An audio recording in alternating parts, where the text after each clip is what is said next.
What's going on, everyone? Welcome to another episode of The Remote Investor. I'm Michael Albom, and as always, I've got my trusty co-host with me, Pierre Carrillo. And Pierre, what are we tackling today, man? Tell me.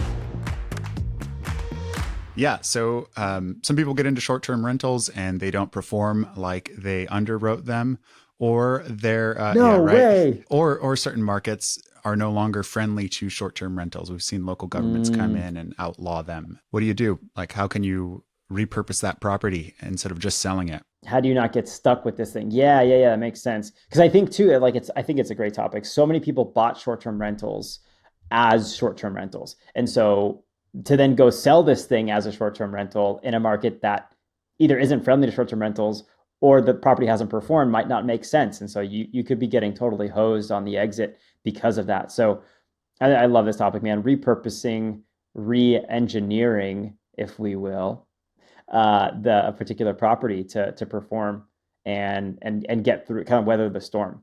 So I think what makes a lot of sense for a lot of people in a lot of instances, I use the word a lot many times in that sentence, is going from short-term rental to midterm rental. And basically what a midterm rental is, for anybody that doesn't know, is it's not a nightly or a weekly rental. It's going to be monthly. Usually 30-day minimum is what distinguishes between short-term and long-term. And so a lot of cities and counties and markets that are pretty hostile to short-term rentals make that distinguishment as well at the 30-day mark. And so if you're in one of those markets, look up the rules and regulations for your particular market to see, okay, what does your market consider midterm? But my guess is going to be 30 to 31 days. So going from short-term to midterm might sound scary, but I think it might be necessary first and foremost. So even if it's scary, I think it could be a critical thing to do. And secondly, I don't think it's as difficult as maybe a lot of people are making it out to be. So one thing I always recommend is when it comes to your pricing, figure out what your bottom line number is that you can afford to charge on a monthly basis, given all of your expenses. So you're the operator, you're the owner, you should know what your monthly mortgage payment is if you got one, what your taxes, insurance, utilities, all of the expenses that go into operating a short-term rental. We need to figure out what they are, because that's where we're going to start from. The nice thing about converting from short-term to midterm is all those cleaning expenses, you can kiss them goodbye. You get to divorce those. And those for a lot of people are going to be their biggest expense on a monthly basis other than the mortgage. So we got to figure out where we're starting from. Once we know that number, then we can go do some market research and see what are midterm rentals going for in your particular market. And Pierre, before the show, I know you were rattling off some great resources for people to check out. What are those? KOPA.co, Landing, Furnish Finder, Facebook Marketplace is always one. And what's cool about Facebook Marketplace is you can kind of go and look at their profile and see the person, but the MLS as well. It's more general, but people do post midterm rentals there. Awesome. Love it. And one other one, like in addition to Facebook Marketplace too, is there are market-specific housing groups on Facebook. So, totally. Or Meta, whatever the hell it's called these days. So Still Facebook. Yeah, I think it's forever going to be Facebook in my day. So go check out some of these areas and see what people are charging for midterm rentals. And that'll give you an idea of, okay, if you got to make $3,000 a month, say, to meet your requirements for your expenses, are you even in the realm of possibility based on what other people are charging? So you got to go do your market research. You got to go do your due diligence. So the other thing I think it's really important to keep in mind is a lot of short-term rentals are kind of very purpose-built and designed around what I call like the Instagram factor, or the photogenicness factor, where people can go and take pictures at these places, and that's why they want to go stay at these short-term rentals. Well, if someone's coming to stay at your property on a midterm basis, it's probably because they're either doing remote work or they're having a job in an area, doing a stint for a company or an employer in the area. And so they're probably less concerned with that wow factor, I would say. And so we want to be thinking about what are the amenities and what are the things that somebody who's actually living in this property, what are they going to care about? Pierre, pop quiz. If you're going to go stay at a place for 30 days, what are some things that you want to make sure it definitely has? Comfortable bed, strong Wi-Fi, an office. Um, those are the main things. Yeah, Yeah, maybe a little peaceful place to sit and I think I would agree. I'm the same. I'm the same. Having been a digital nomad for a long time, that's exactly what my wife and I looked for. And so again, we want to put ourselves in the shoes of our end user. And if they're coming to stay for 30 days plus, having those things is really important. Versus if somebody is coming to take pictures at your house for 2 nights and spend a weekend and party and whatever, they might be less concerned that the beds are super comfortable or that there even is a desk and a desk chair to use. So we want to kind of reshift our thinking to who our target clientele is, from the weekend warrior or nightly or 2 nightly guest to the person that's actually going to be living there. So just making sure that you've got those things. And if you don't, you might have to spend a little bit of money to transition your property from short term to long term.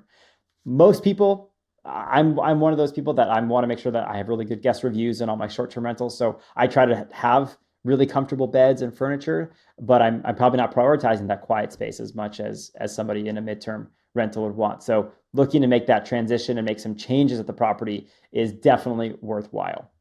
Something else to keep in mind is if you got a short-term rental, a lot of the amenities like the pool tables and hot tubs and video games are sometimes a must just to compete in whatever market you're operating in. I would argue that in most midterm rental markets, those things are going to be less important when it comes to getting clientele. I operate a couple mountains. I have a couple cabins in the Smoky Mountains, and hot tubs 5 years ago were kind of a nice to have. Now I would argue it's almost a minimum requirement to be operating in the space. Midterm rentals, if you don't have a hot tub, it might not be as big a deal. If you got it, great, you can advertise it. But if you're converting and getting rid of stuff from your short-term rental for your midterm rental, I don't know, hot tubs I think are kind of expensive to operate and might not be the make or break difference between getting someone to stay at your property versus not. Again, on the midterm basis. If they are on the short-term basis, that's something you want to advertise and keep. But hot tubs, yeah, they're expensive. They use a lot of water. Depending on how they're heated, can be really expensive on the gas or electric. So getting rid of them, and I know a lot of insurance companies don't like them either. So maybe getting rid of it is a step in the right direction.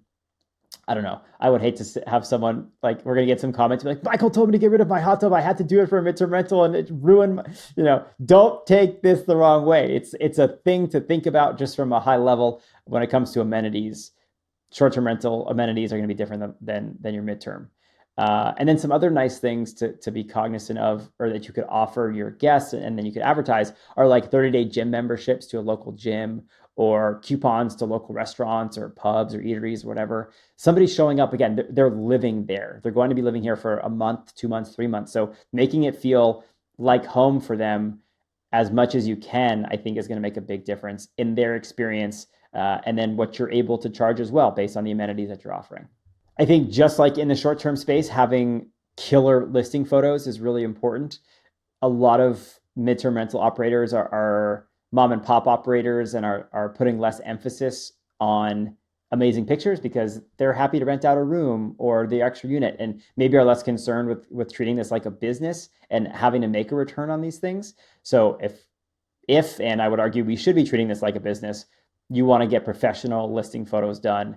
Again, making it look like a homey place, inviting, warm, like you would want to go stay there, right? As someone who is going to go rent a place for 30 days or 2 months on an assignment, again, what are the things that you're looking for?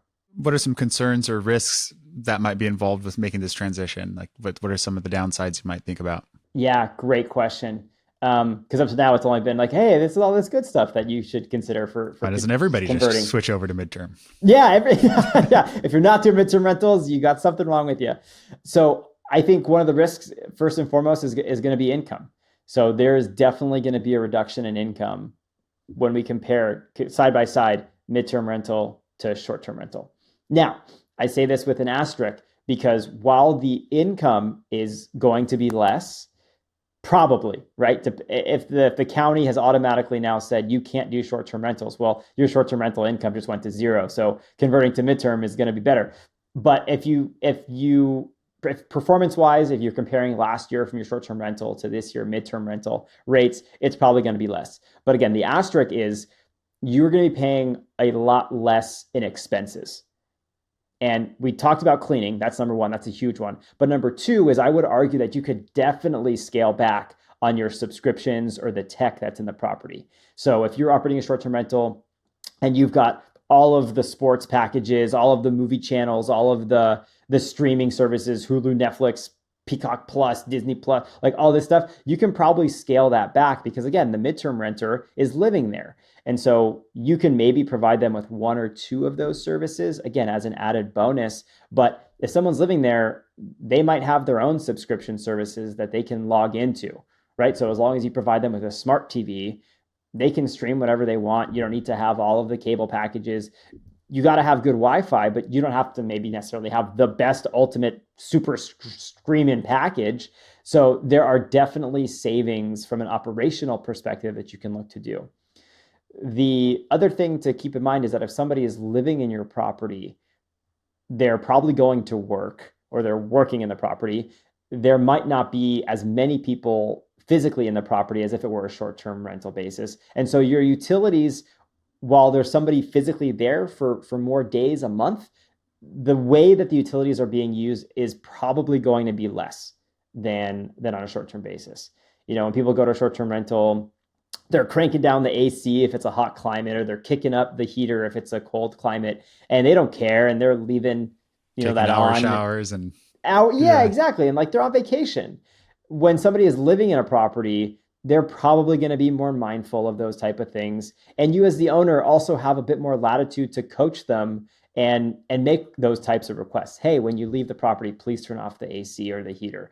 Please don't take super long showers. It's just a different dynamic. And so if you ask your tenants in a short-term rental, hey, please don't take long showers, you're getting a one-star review almost guaranteed, right? But if, again, it's a different tenant owner relationship, so you can ask those type of things. So I would argue, while yes, the income is going to be less on a top line basis, bottom line, because we have less operational expenses associated with the property, it's going to be different. The other major difference, I would say, in terms of the expense is going to be the insurance.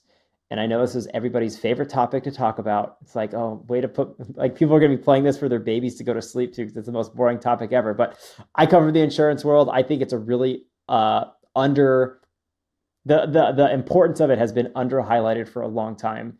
And we're seeing insurance tank deals nowadays. Like, the insurance market is really driving a lot of change in our current real estate market. So with a short-term rental, you got to have short-term rental insurance. If you're listening to this, scratching your head, being like, I don't know if I do, go check. It is super important because that is one of the easiest ways for an insurance company to deny your claim if you have one. If you don't have the right insurance, they can say, you lied to us, you didn't insure this properly. Good luck. So make sure you've got short-term rental coverage if you're operating a short-term rental. If you're going to now midterm rental, you get to change that coverage. You get to now go tell the insurance company, hey, I'm doing month minimum leases with tenants. They're going to say, great, that's perceived as a less risk in our book. You get to pay a lot less for that. So that's going to be a big, big, big saver as well. Depending on the type of property, the savings could be less significant or less impactful. But I know for me, like on a single family home, the insurance was double for that of a short-term rental. It could be even more for some really premium insurance packages. So there's, again, a significant savings to be had there. So Pierre, long-winded way of answering your question. One of the biggest risks is income for sure. Other risks, I mean, I think that the property is going to be treated probably a little bit better Yeah. than if it's a short-term rental. Again, for all the reasons we talked about. And what do Depending on the property okay, management fees look like in this? You know, with the long-term rentals, we see like 8 to 12%. In the short-term rentals, we're close to 25%. Like, what does the midterm rental property management fees look like? yeah, man, it's such a good question. I don't know. I have not come across a property manager that's set up and purpose built for midterm rentals yet. So all of my midterm rentals, I'm self-managing. Okay. So I've talked to my property managers that handle short-term rentals and asked the question and said, hey, this property, because I'm actually in a very similar boat. I've got a property, it's a short-term rental, it's not performing well. And so I'm going through this exact thought experiment. and probably going to be transitioning it over to a midterm rental for this very reason. So I asked them, hey, can you handle midterm rentals? And they go, no, we're really not set up for that. We're not equipped for that. And the reason is because most of the time, right? I can't speak for every property manager out there. So the long-term rentals, they deal with tenants applying for a property probably once a year.